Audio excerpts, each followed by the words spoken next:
Hey, Nick. This is Adam and Elise within the Groove. How you doing tonight? Good. How are you guys? Oh, not too bad, man. What's going on? I'm good. Finally stepping outside with breaking rain here. Oh, yeah? For the last though. Ridiculous. We were going to go to Streetcar Takeover this weekend, and it got rained out, so I guess we're going to head to Muncie. So. Oh. You guys still don't have, 6 inches of snow up there? Hey, you're not in that far away of an area. That's so true. you can relate to the snow. Yeah, don't be saying that shit. For sure, man. We were out in Arizona for some training this winter, and I called my wife. I said, I can't live here my whole life. So we'll see. We'll see what happens. Well, everybody, we got Nick Chapman on, legendary small-tire race car enthusiast. Man of I many don't know titles. about legendary. So besides racing, what goes on in your life on a day-to-day basis, man? Oh, man, right now, a whole bunch. So right now, I mean, a lot of people might realize they're not, but I started my own business this year, Chapman Performance and Racing. So anyone that knew me before that knows that my family has a repair business, so they're all asking, are you still working over there? Well, I'm still there 3 days a week. Then I'm kind of doing my thing 2 days a week.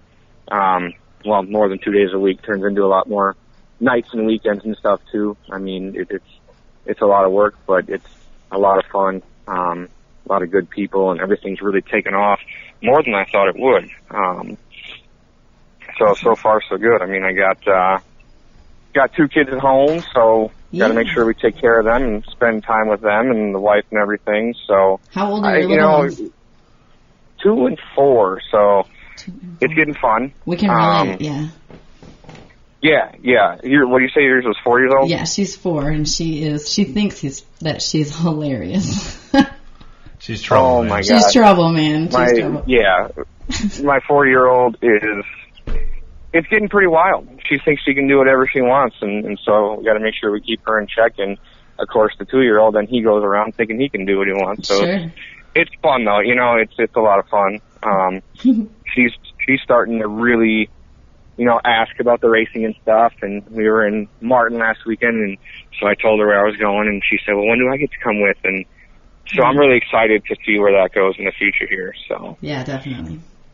and if they want to do something else, that's cool too. Whatever they want to get into, I'm going to be there. So definitely. Did you start at a young age at the racetrack? Yeah. Actually, I grew up with all of this. Man, as far as I can remember, I think I was a year old when I first started going to the racetrack. That's what my mom always tells me.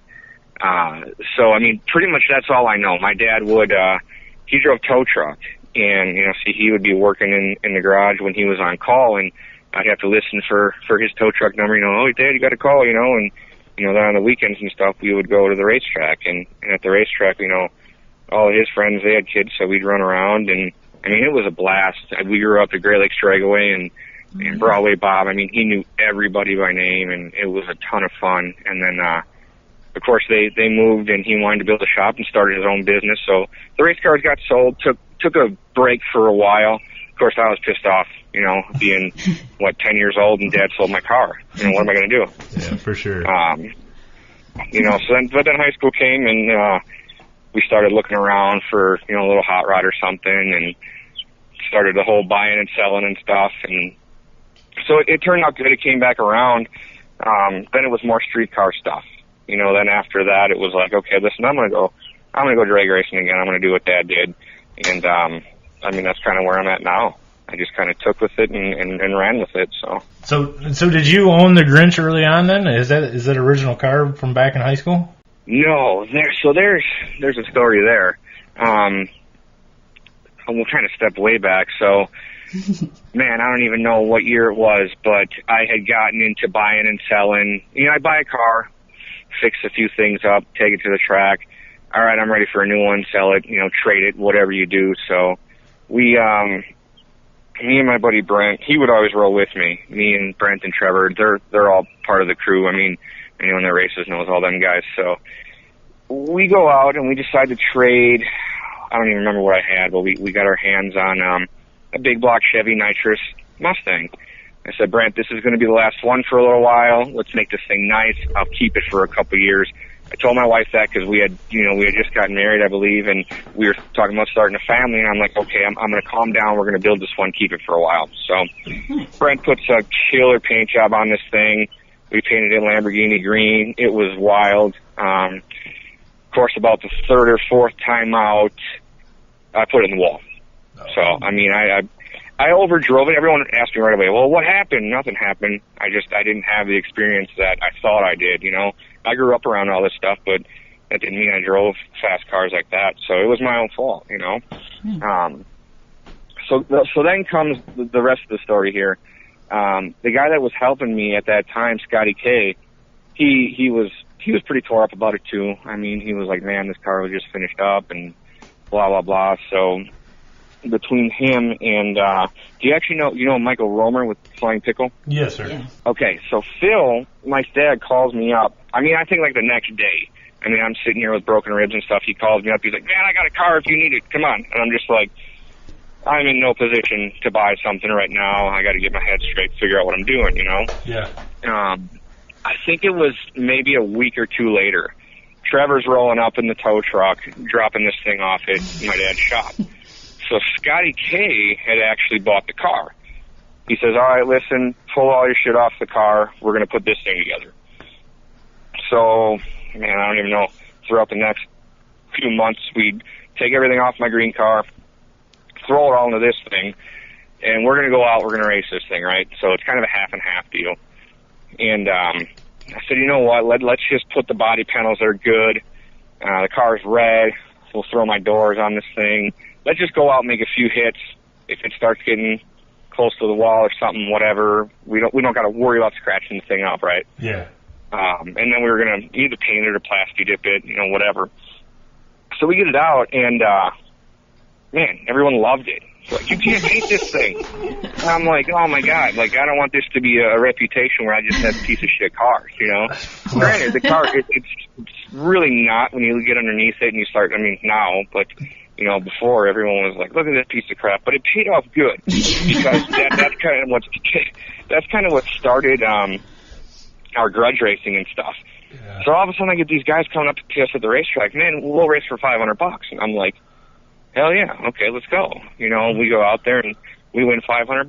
That money goes right in the car. You know, let's keep going with it. Mm-hmm. Well, you know, just like anything, it kind of snowballed into, we want to race this car. We're going to take this car out, and then, you know, it just kind of developed from there to a giant science project now. It's pretty much all it is, and so now it's I don't know, it's weird, man. I still can't believe that people just kind of gravitate towards it. I feel so like honored, I guess you could say. I honestly believe if you painted the car, you would piss off a lot of people. Dude, I can't. So it was like some $10,000 paint job. Everybody be like, yeah, I don't think so. No, I can't do it. I got Brent. He's one of our main guys. Plimpton, Squirts Customs, they're all helpers on the car. Every single one of them said they'll paint it, no problem. And I've turned it down every time. I just can't do it. That's awesome. You know, but it's wild. So, I mean, the car came out. We were doing pretty good. Nothing crazy, though, right? So, but apparently we had started getting some exposure, I guess you'd say. And I get a Facebook message. And it's like, hey, do you want to do an exhibition race with Boosted GT? And I'm like, this is bullshit. Like, this ain't real, you know? So I click on the guy's profile. I'm like, oh, maybe it is real. Because he's like, yeah, let's do it at the Super Bowl, an MCA and MRA deal. Oh. And I'm like, all right, well, that sounds cool. I still thought it was, like, too good to be true, right? Yeah. So they send me everything, and I tell all the guys, and I'm going to get down there Thursday. So we get down there. Well, I get down there by myself. No one can get off work, so I'm like, I'll get down there. I'll get parked, and all that's figured out. So rolling into this event, I'm pulling in the gates. I got this guy on a golf cart, and he's like, here, follow me. And he's bringing me way down into, like, the vendor area. I mean, there's giant stackers and motorhomes and stuff, and I'm like, wow, I'm out of place. You know, I got an 02 Suburban and a little beat-up trailer, but whatever. So get this thing down, unload it, and then the next thing I know, I'm right across from the strange guy. So JC comes over, hey, I'm JC. I introduce myself, and I'm like, okay, cool, you know, and he gets to looking at the axles, and his face is kind of like blank. He's like, I know this car isn't all that slow. He's like, you probably shouldn't have those axles in there. And, I mean, they were 35 spline street axles, you know, and I'm like, well, we do pretty good. Been about 115, 60 foot, and the car weighed about 3,100 at that time, and he's like, yeah, that's not good, you know. I'm like, dude, it's working great. That's a testament to your product right there, right? Yeah. So then he crawls under, and then he sees the center section, and it's not even like a bolt through or nothing. And I'm like, yeah, you probably don't want to look at that, you know. So the whole deal with that was it started a relationship with Strange and JC, and then you know, further on down the road, Jeff took me in and he showed me the whole shop and everything. But the whole deal with this is this race in specific is what really stands out to me. So we're getting ready to race Boosted GT, and I mean, his trailer's next to ours, and he's got everyone's buying T-shirts from him and this and that. And Chris is a friend of ours. I mean, we raced him before at King of the Streets and stuff. So I turn around. Now, I should back up a little bit. You guys know Plimpton's and their X275 car. Yeah, for sure. So Jim and Jimmy, they're like family to me, you know, and they're like, hey, you got to meet these guys, you know, when you're down at the Super Bowl. And I'm like, yeah, cool, you know, and whatever. So next thing I know, I'm sitting in my trailer. We had already made two pretty good rips. I mean, we weren't setting the world on fire, but we were going down the racetrack, and Chris wasn't. So I'm like, okay, let's just leave it alone. I knew I had some trouble, and I could see some issues in my data, but at that point in time, I didn't know how to fix it. I didn't know how to address the problems I was having. So I turn around, and I'm about to walk out of my trailer, and three people walk up. One of them's Eric Mitchell, one of them's Jason Waterman, and John Mellon. Yeah, now, I don't know if you know who those people are. Those guys are elite in the nitrous game, man.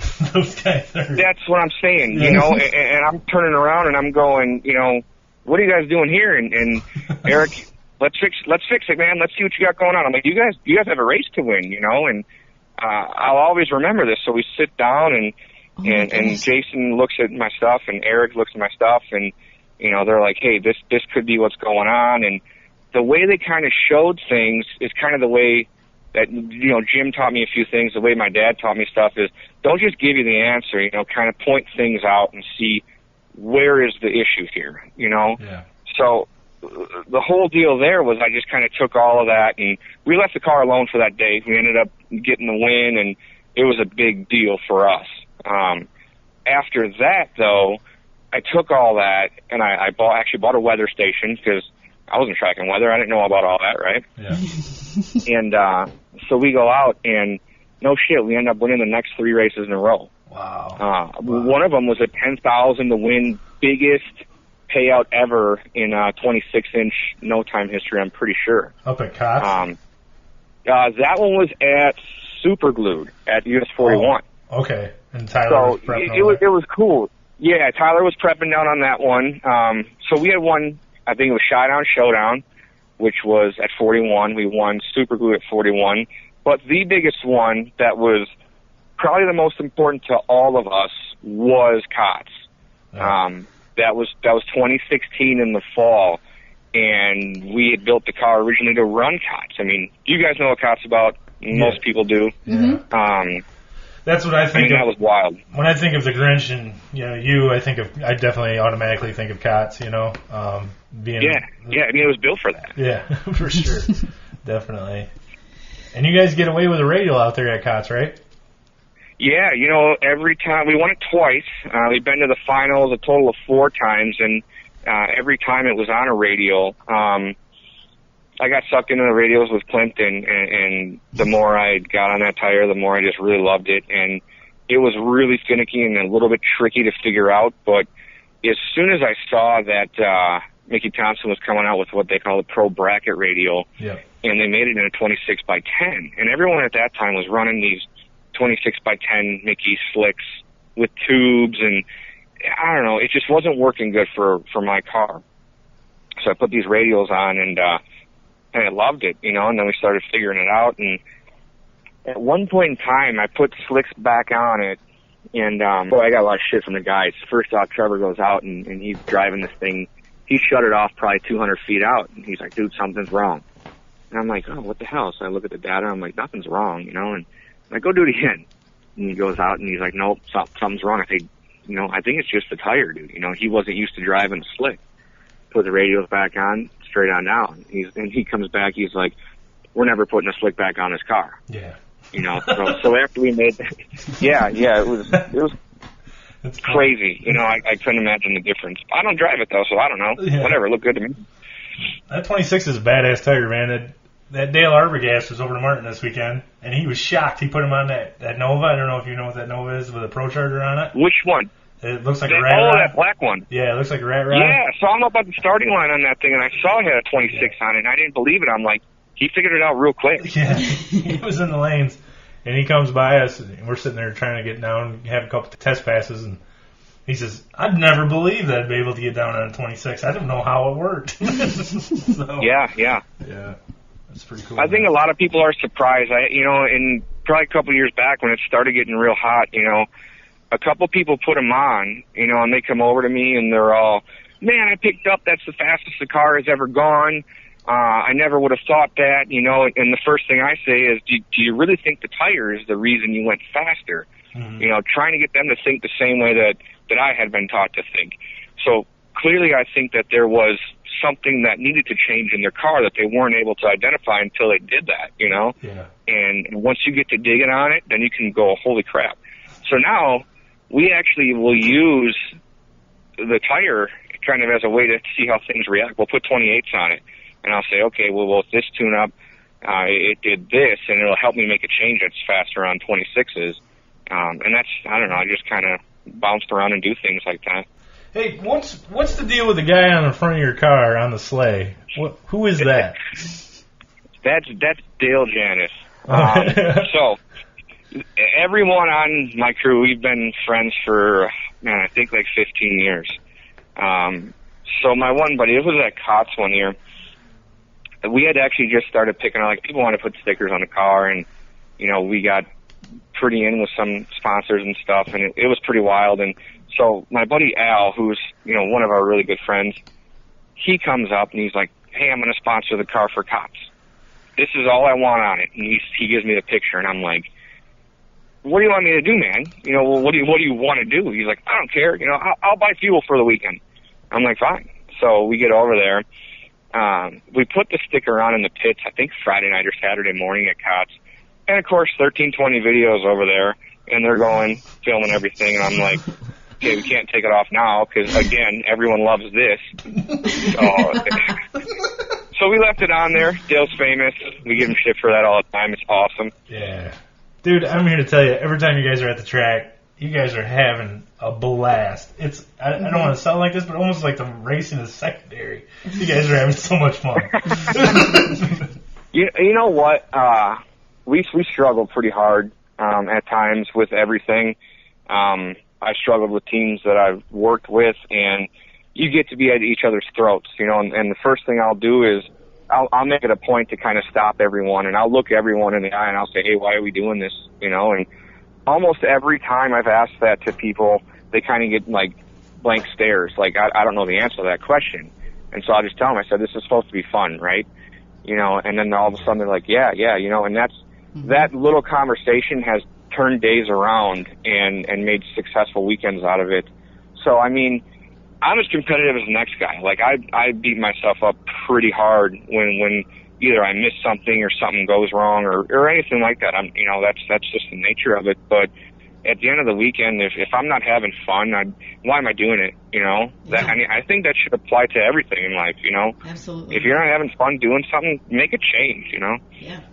Yeah, it's a pretty shitty investment if it's no fun. That's for sure. Right, yeah. Right. I mean, it's not even an investment. I mean, it doesn't return anything on us. So, you know, exactly. It's just spending money. Yeah, for sure. A lot of money. For sure. So what's going on with the car this winter? I mean, you got a lot of new things, a lot of crazy ideas out there. I'm seeing nitrous parts I have never seen before, and nobody else is using, man. I mean, It's a lot of space age sci-fi looking shit. I don't know, man.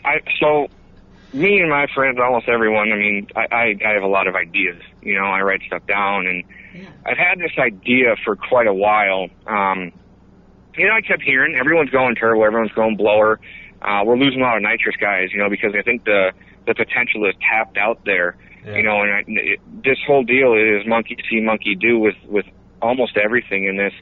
And so they think because this guy went turbo and he's faster that, you know, they're going to go turbo and they're faster. You know, power is power, you know, and I don't think any combination is tapped out. I think if you can dig hard enough, you're going to find something. And so that's what I kind of started working on. Is my goal here with this is I got hooked up with Hillborn fuel injection. So we had gotten, I should back up, because first I got hooked up with the guys at Haltech. It was kind of weird. I could tell that story quick if you want. For sure. Definitely. So, man, this would have been, I think, 2017 now. A good friend of mine, John Pryor. So he's running a Haltech on his car, and I didn't know nothing about it. You know, I figured whatever. But he's having a couple of chassis issues here and there. So he calls me up, and I think I was in bed. It was like midnight.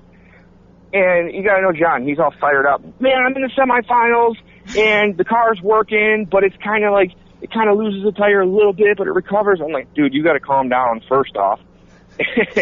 And so I kind of walk him through a couple things, and all said and done, I was like, dude, just drive it. Just get the win. If you start changing stuff now, you're risking it, you know? Yeah.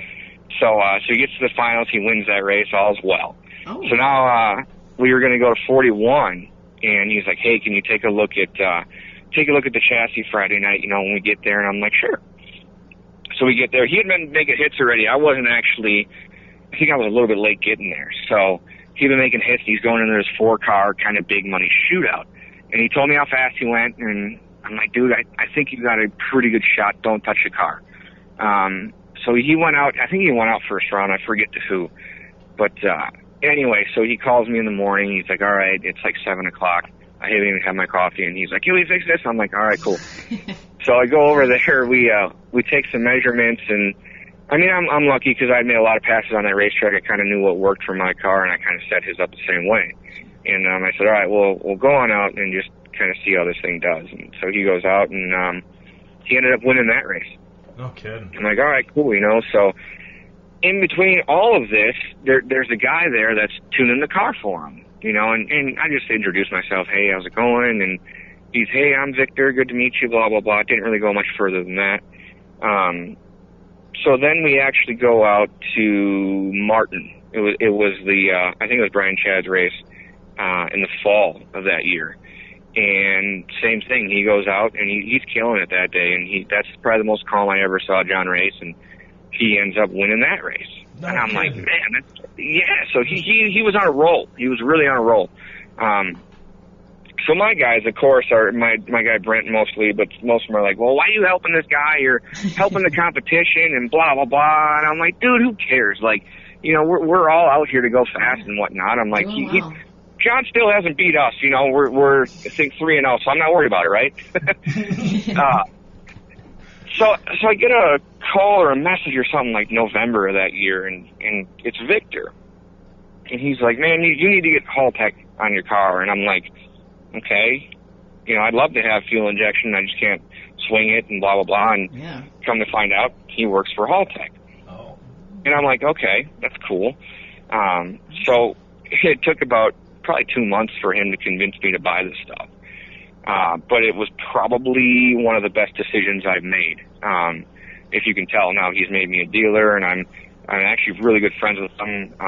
We stayed at a hotel together out in Martin last weekend, become good friends with his kid, along with the rest of the guys at Haltech. You know, I can actually call them friends, and I think that's awesome. You know, you don't see that much with bigger companies lately. So getting back to that, so I get hooked up with them. Now I got these ideas because now I have this control. Like I can do whatever I want now, right? Mm-hmm. So I get in touch. I have this idea, first off. So I want to make every single cylinder its own engine, right? Because we want every cylinder to do the same amount of work as the cylinder next to it. That's kind of my goal. I think it's everyone's goal. So I get to looking at like individual throttle bodies and this and that, and sure as shit, why didn't I just look at Hillborn first off? Yeah. So been doing that stuff for like 50 years, right? Right, exactly. I'm like, well, they're like the number one. So I'm like, you know what? I'm not a big like email kind of guy. Like, I want to talk to you. So I call up and end up talking to this Andy guy, and by the end of the conversation, we're like yelling at each other because we're so fired up, and I'm telling him what I want to do, and he's like, man, we got a whole bunch of data, 632 big blocks on this, but none of them that are spraying real heavy. I'd love to see it happen, and so we're hooked up now. We're working on that right now. Actually, Tony Bischoff has the manifold right now. He's matching it to the heads and everything. So then I started taking that one step further, another idea I had, and I said, okay, well, I want to make the nitrous system its own deal also. I want to be able to trim the nitrous all on my own per each cylinder. So the system I'm designing right now, and it's been briefly touched on what I'm doing, but I'll just put it out there. It's basically what I'm calling a sequential nitrous injection. So the nitrous is going to fire only when that cylinder needs it. I don't know if it's going to work, but I got to try it. I've had the idea. Other people have had the idea that I've talked to. When I started posting stuff, Trevor Langfield of Wizards of Nitrous approached me, and we got to talking, and we've actually developed a pretty good relationship now. And I come to find out he had the same idea, I think back in like '04 or even earlier. And he has his knowledge for nitrous is out of this world. So he has a lot of the ideas on how things are going to react or how they should react. And I really have the control side of it down. I feel like I'll be able to control this exactly how I want it to. Again, it might not work worth a shit, but there's no way that we can get ahead if we don't start trying stuff. Exactly, man. Exactly. I mean, everybody's in this car game has seen a nitrous system. They all look the same. I'm not saying they're the same, but I mean, we've been doing it the same way for a long time. Exactly. What kind of stuff has been changed in the nitrous world in the last 10 years, 20 years? I think the we haven't seen. I think the tune-ups are a lot better now. In the last 10 or 20 to 10 years. Yeah, absolutely. Sure. But I mean, I think our knowledge base has gotten a lot better, but I still think we're crutching a lot of things that might not need to be. There's a lot there that, I mean, look how many new turbo designs come out, how many, and that's what's big right now, and obviously marketing is just that. You got to be smart with everything you're doing, and you got some good nitrous companies out there that are definitely thinking outside the box, but I think something wild has to change, and that's what I want to do. I want to come out with something so different and just kind of make it work and shock everyone and go, wow, I never would have thought of that, and that's awesome. Yeah. That's awesome. I commend you. And you're saying that it may not work. So I mean, oh man, it's going to take 9 failed attempts to get that one good one, for sure. That guy's nitrous solenoids and stuff, they flow out of this world, aren't they? They're like crazy. Like, you know what I'm finding out, and the more I'm learning is it's not okay. So if you look at any of the major nitrous solenoids out here, they're pretty rough. They work, okay? Don't get me wrong. I would never be one to bash any company. Sure. So I think that it all works, but I don't think any of it was ever actually designed to flow nitrous through it. So I took one apart, I posted some pictures of it, and it wasn't to bash anybody, but it was to show the quality of Trevor's product over there at Wizards of Nitrous, because these are specific solenoids that were built to do this. He saw a need for that and didn't see anything else that was out there comparable to it. So it's not that they really flow that much more. He does have a system out there that flows a pretty wicked amount. So you can go on the website and see it's a Revo system, and it's very, very different than any solenoid that is available, and how it works. And I have a better idea after developing that relationship with them of knowing how it works. So we're gonna test one. We're gonna see how it does, and we're gonna try and make some steam with that too. So that's awesome. But it's funny. I think I've been tuning on more turbo cars lately than nitrous stuff. But hey, that's okay. I want to learn it all. I want to know everything about every aspect of every race car. You're busy, man. You're busy. Busy guy. You know, a good friend of mine told me, I told him once he was working till like 4 a.m, and I was like, dude, you need to go to sleep, you know, and he told me, he's like, I'll sleep when I die, you know, and there's been truth to that, you know, yeah. But that I kind of think about that every time I get tired and, you know, want to go to bed. Yeah. So you're talking about the Haltech stuff. What box is on the Grinch now?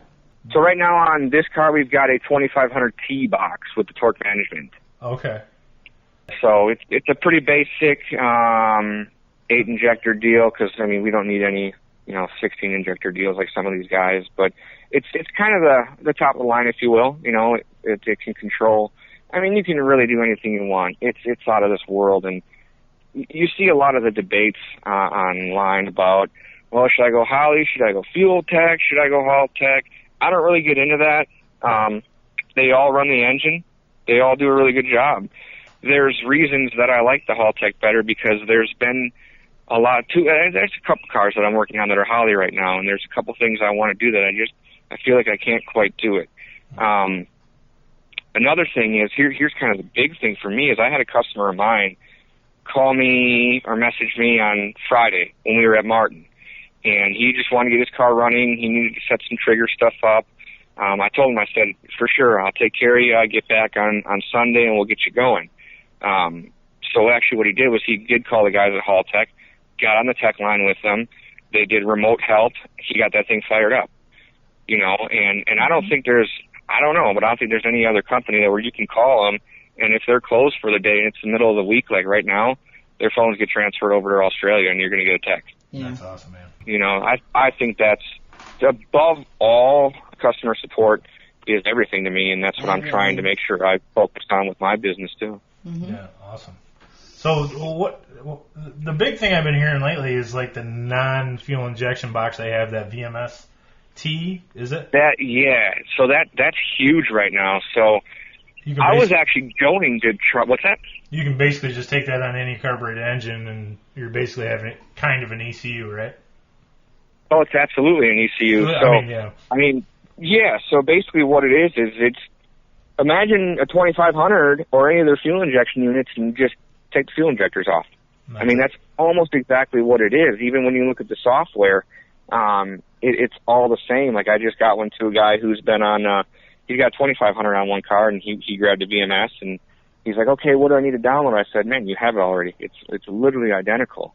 So it's super cool because we can do nitrous control, CO2 boost control, and all of the same features in this one little box, and you can keep your carburetor. A lot of people want to keep that. Or if you got mechanical fuel injection, you can run everything with this.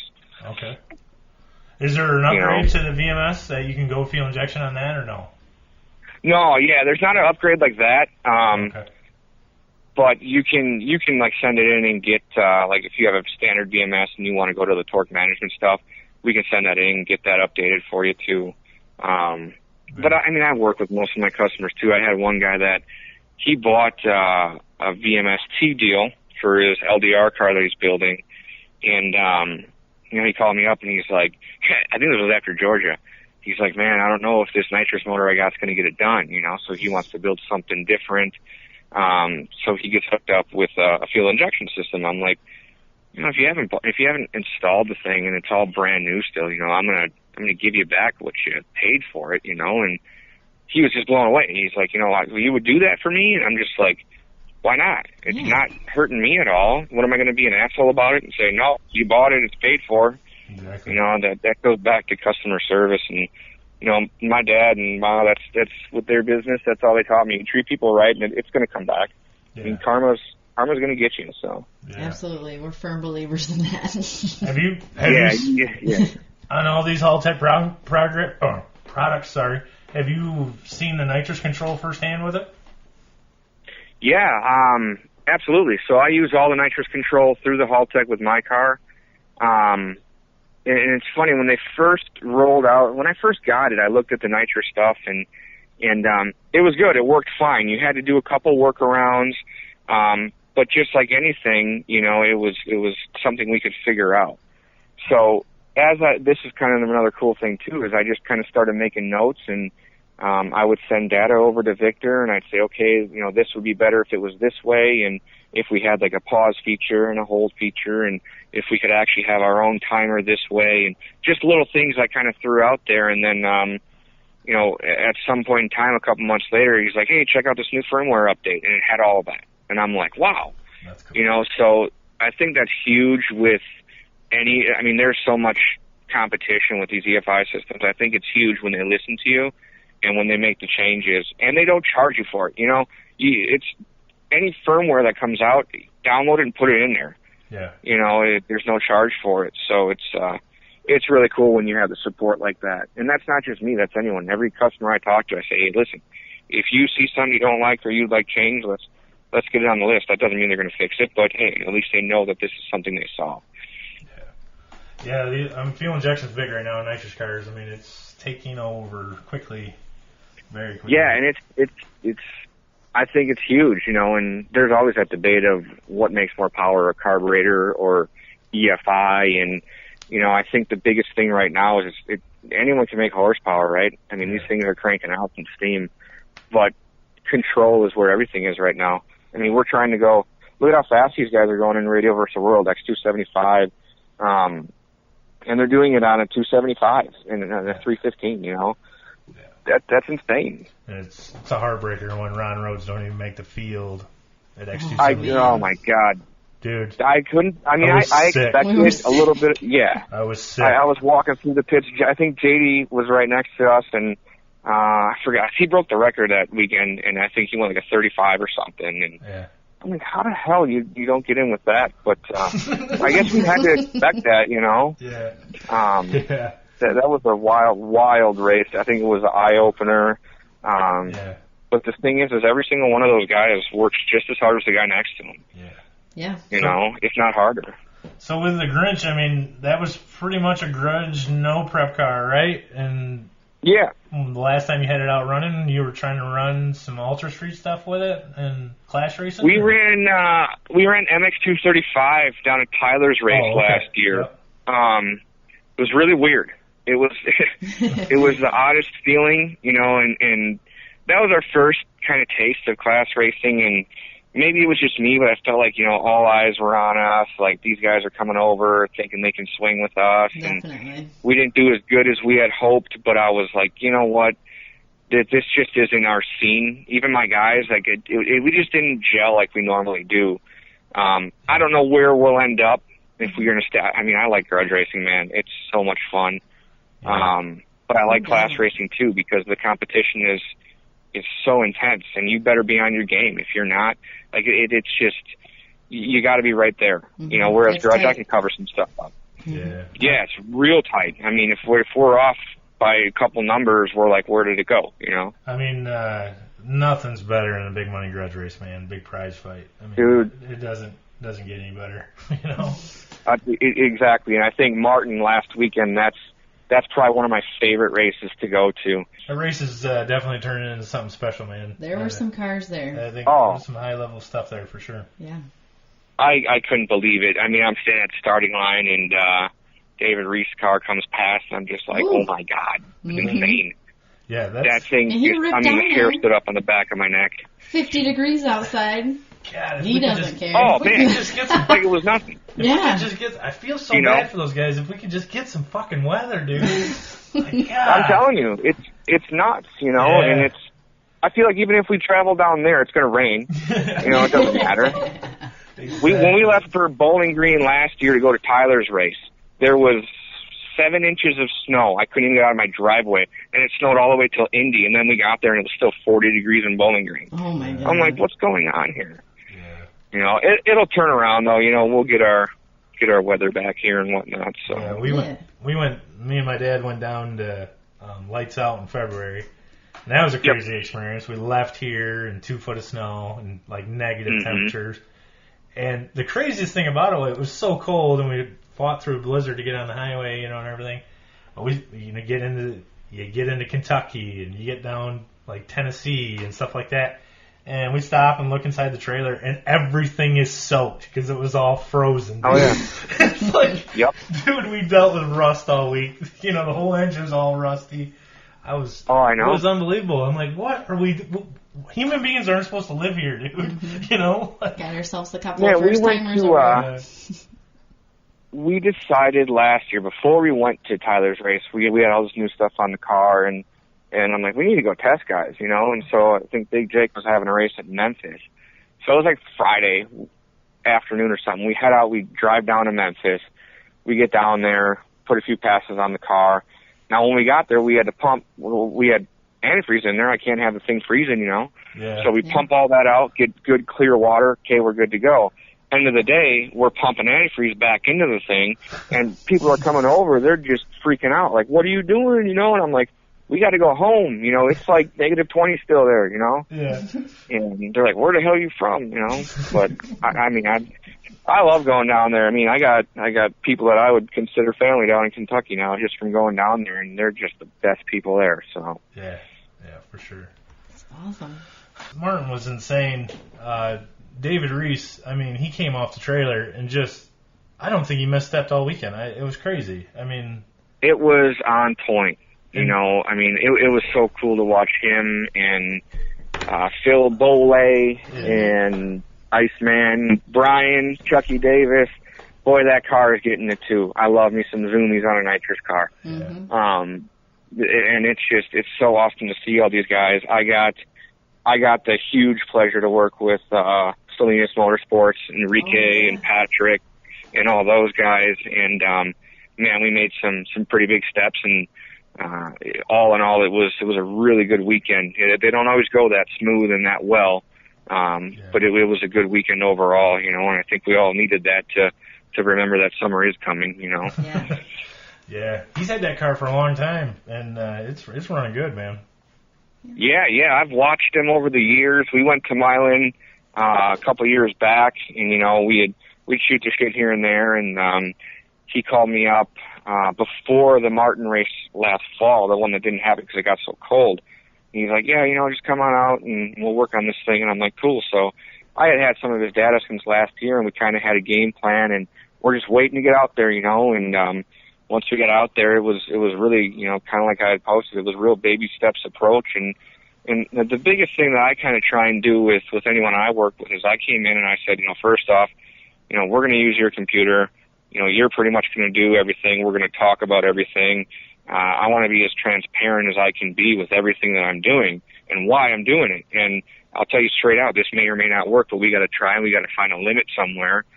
And I think and I hope that he left the approach to that, you know, because my goal is after we're done there, we can set the world on fire.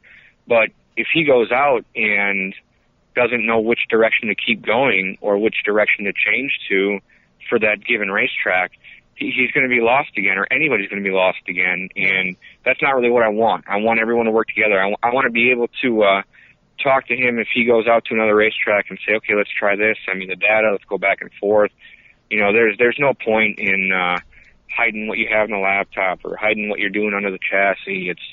It's not helping anybody, you know, and we need to keep the sport growing. We need to keep it alive.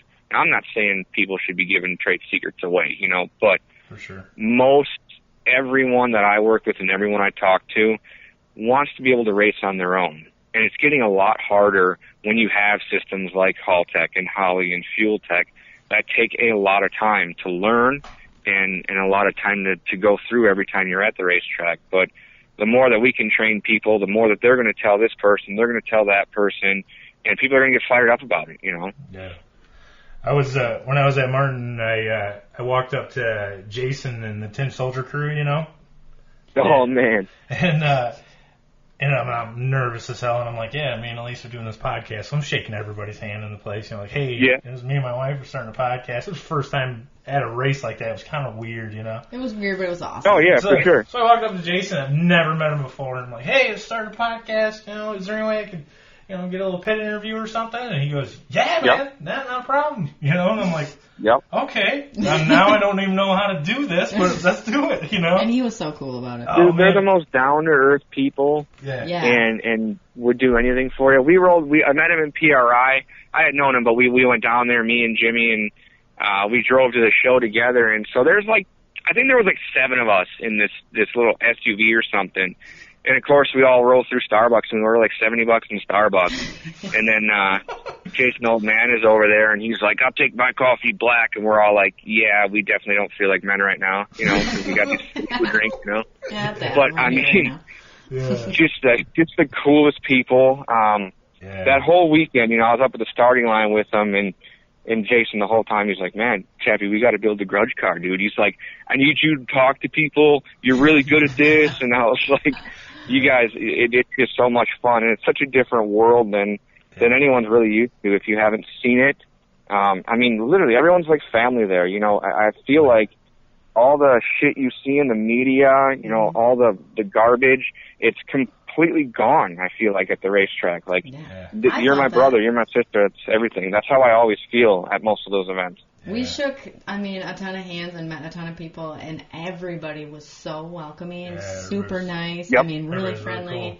It was awesome. Yeah, but it's funny. I mean, you'll bet $100 for this dude at the starting line, and he wants to cut your head off, and then the race is over, and he's giving you a big hug, and it's the weirdest thing. Any outsider would be like, "What the hell is going on here?" Yeah, right. It's a wild thing, man. But I mean, that's what I live for. That's I mean, I swear I come down from adrenaline after a weekend like that, and I'm just like, oh my God, I need a day to recover, Mm-hmm. I like it that the clocks are off, and a lot of people can't stand it. A lot of people can't wrap their mind around it. If it were up to me, I'd turn the clocks off for everything in this everything to do with drag racing. I'd turn them off. Yeah. I think it was so cool when Wes and Dre Gillespie and them did this World Series of Promo, and they keep the clocks off. Yeah. I was like, oh my God, that is so awesome, because, now you can't reach in and turn that dial at the last second because, you're qualified number 2 or whatever, and you're going to turn it up. You don't know. Yeah. Exactly. And I think that's a huge deal. And, especially I love going down heat of the day racetrack and watching everyone spin, and we go down and make sure it goes straight on down.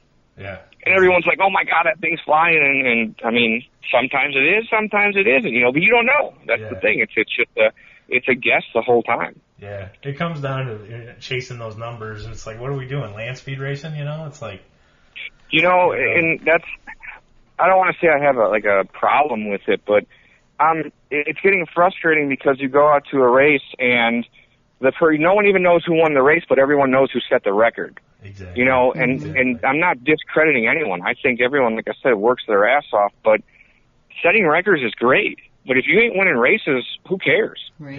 Yeah. Give me a win light. I give a shit what the record says. If I beat you, I beat you. I'm not hating on what Duck's doing with Sweet 16. I mean, it's awesome, and these cars are flying. It's my favorite thing ever, high level, small tire racing.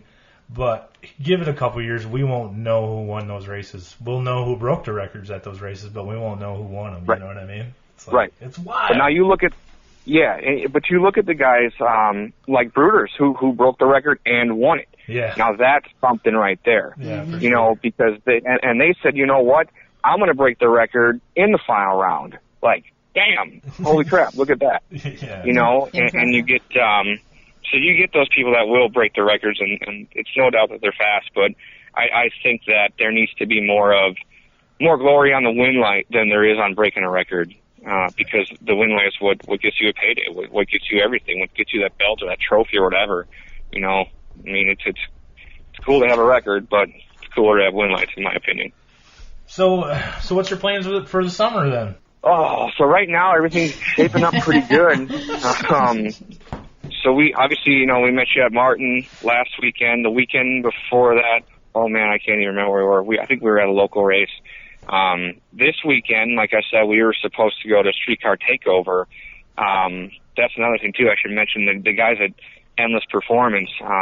They kind of brought me on board, and we created this kind of partnership, and took some training with Ben Strader out of EFI University together, and so we're really trying to build this thing up and kind of be the best that we can. So they've been bringing me on board to make sure that their car is doing pretty well and make sure that they're learning stuff. I'm learning stuff. So we were supposed to be at Streetcar Takeover this weekend. That got canceled. So Jason Waterman, he's going to be down at Muncie Dragway. So we're going to go down there. And Plimptons, I think, are rolling out early tomorrow morning. So I'm thinking we're going to have kind of like our whole bunch of people together at one place. And, hopefully we, have a lot of really good time, and that we have probably some good ideas floating around between all the cars. I think that's what I really like the most.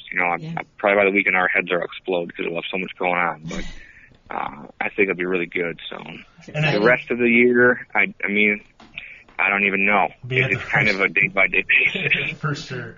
Well, hey, man, I can't thank you enough for coming on tonight and sharing some of your stories and getting on the podcast, man. Yeah, it was fun. Yeah, man, I appreciate it. I've never done nothing quite like this, and I was nervous, but I had fun, and hopefully we can get it out there. People can start really learning the stories. I think people need to hear more of the stories of what goes on and all the major things out there. It's cool reading stuff, but to hear, people talk about it is a totally different deal. Absolutely. And it's just, that's kind of what drag racing is. It's just one giant story, and it turns into, hey, remember this time, remember that time, and then all of a sudden that weekend, now 2 years later you're talking about that weekend, so. One big conversation. So where can people find you at? Is it Chapman Performance? I got a business page. Yeah, Chapman Performance and Racing, LLC. I got a Facebook page. I don't have a website. I don't know if I'll do a website.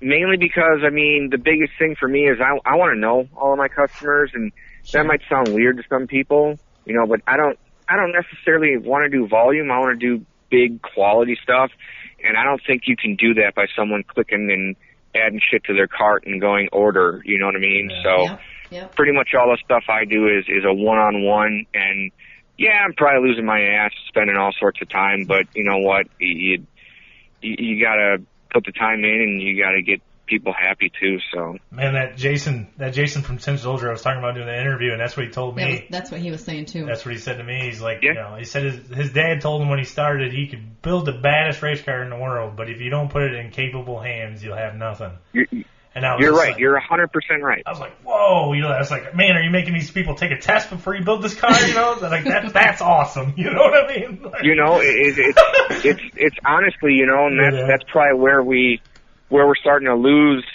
I would say everything. I wouldn't even say just drag racing. Is everyone wants to make a buck, and I get that. We got families to feed. We got to support ourselves. But we're starting to lose our way on just living in general, and I don't want someone to order something from me and then they call me and be like, this thing's a piece of shit, or your advice sucks, or whatever happened, because of a simple miscommunication. I think that just sucks. Before I got on the phone here, I was on TeamViewer with one guy for about an hour, and then last night I was on till about 11 o'clock with someone else, and these are customers of mine, and I told them when they bought stuff from me, I said, listen, I'm going to support that, so I'm going to live up to that, and I'm going to make sure that if someone needs something, I'm going to be available as I can. There's obviously, I'm pretty fortunate though. Most of the people I work with, they understand that I do have a family and I do have kids, and and they're pretty understanding, and they're just awesome about it. Like, yeah, no sweat, get to me on, Monday, Tuesday, whenever you're free, and they realize that I work a little bit later at night. It might be, 8 o'clock, 10 o'clock, midnight, and I'm talking to people on the phone, but we all put the hours in anyway. We'll be up till 2 in the morning working on the car. What's the difference, Yeah, exactly. Well, man, we won't hold you up anymore. I appreciate it. I had a lot of fun. Yeah, for sure, man. Thanks for a great interview. This was fun. This was a good time, man. A real good time. And we'll see you soon. Awesome. All right, guys. You have a good one. Yeah, you too, buddy. We'll talk to you later. Bye. Thanks, Nick.